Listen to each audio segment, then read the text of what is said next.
So you might be aware that sending or remitting money in foreign currency in India by a foreign country can be a daunting task for both Indian professionals and foreign professionals.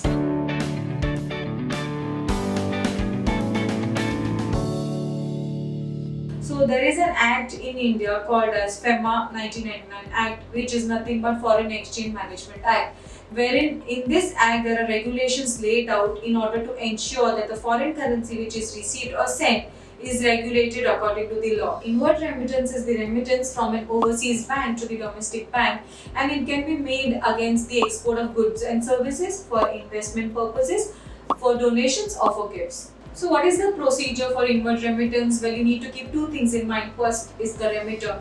Now the remitter is the person who is going to send the money. Now the sender of this money, that is the remitter, will go to the bank and furnish the details and request the bank to remit the money. In order to process the remittance, the remitter bank will require the following information, such as the bank account number, the remittee's name and address, the bank's SWIFT code details, the bank branch details, and the nationality of the bank. After completion of the transaction by the remitter bank will furnish the acknowledgement copy, and the same has to be shared by the remitter to the remittee.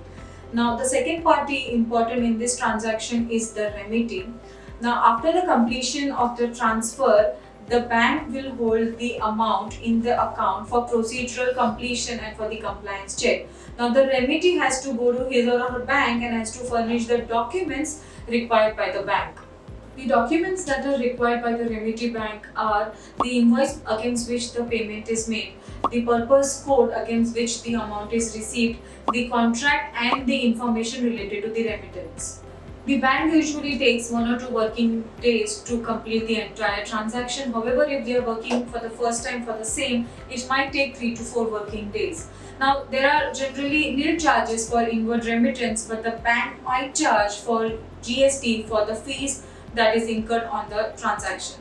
Now, let's understand what are these outward remittances. Well, the outward remittance is the process of transferring foreign exchange by a resident of a particular country to a person residing outside that resident country. So, for an example, an Indian wanting to transfer the money to a person residing outside India.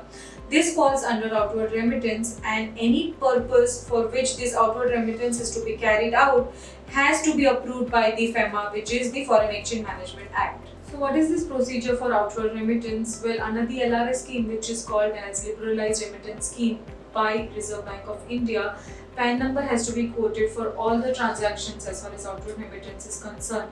Well, the LRS scheme was introduced to ease the flow of transactions from India to abroad, and this could be towards any kind of purposes such as education, tour cost, immigration, or medical treatments. And by doing so, the Indians can also invest in stock and property abroad. Earlier, the PAN number was not mandatory up to transaction limit of $25,000, but now the PAN number has to be quoted for all the transactions. And recently, RBI observed that there were a lot of unethical practices, and now there is a limit to as far as the LRS is concerned. So the limit is $250,000 per individual per financial year. Now, banks are given a strict warning that all the transactions under LRS needs to be reported to RBI irrespective of the amount every financial year, and proper checks and compliances are also kept in place to ensure that unethical practices are not followed. So that's all from my side for today. If there is any transaction of such nature, please make sure that you comply with the regulations laid out under FEMA Act, and if there is any query, please feel free to contact us. Till then, take care.